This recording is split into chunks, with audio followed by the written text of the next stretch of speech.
My name is Kane Smego, and I'm the writer-performer of Temples of Lung and Air. In the States, hip-hop was born as liberation music, a soundtrack for the urban struggle birthed by DJ Kool Herc. The story in the play is about my upbringing and growing up with parents who are white who were split up, and my mother's partner who was like a second father figure to me who was black, and my grandparents who lived with my dad and my older brother who were white, and kind of growing up between two worlds and two conflicting narratives. So that these kind of questions were always on my mind, even when I was very young and didn't understand the context as much as I did as I got older.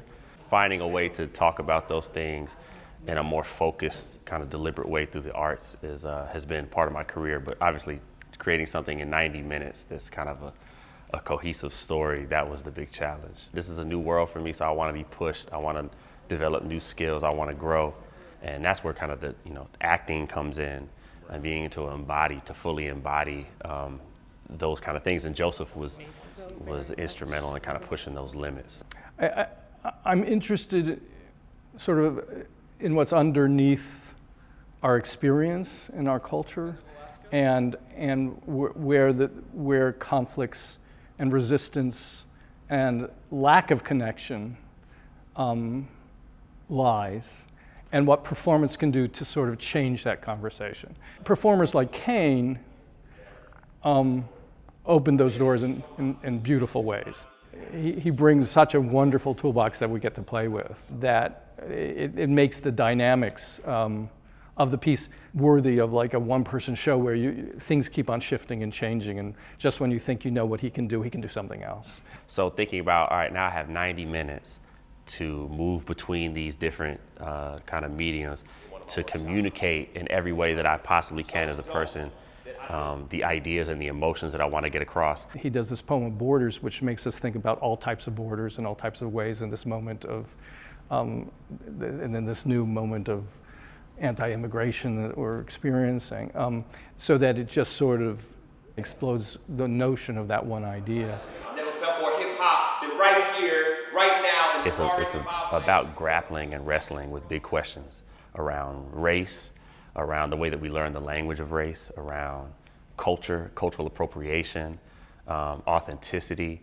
And it's also, there are entertaining parts of it too. Like there's gonna be some funny moments, some exciting moments. There's some double time rap in there. Like there's a little bit of everything. So I hope to take people on a journey that gets them to reflect on their own kind of complex relationship to race and identity in America. I think there's ways in which we don't think about ethnicity, race, background, ideas of co-option, where art comes from, who gets to own art. I just think all of those questions are really interesting. I think explaining white privilege to white people is very complicated. They don't quite understand it. I think that gets explored in interesting ways. Proving that we ain't spinning different records, just remixing the same song, and I've been wrong. And I think, again, sort of being surprised by how you're taken into an idea that you don't think about and then start thinking about it opens up a whole bunch of opportunities for discussion, change, transformation, or just a little adjustment just a little adjustment. Just maybe I'll think twice about that idea. I'd like to try that just in the transition with the slide.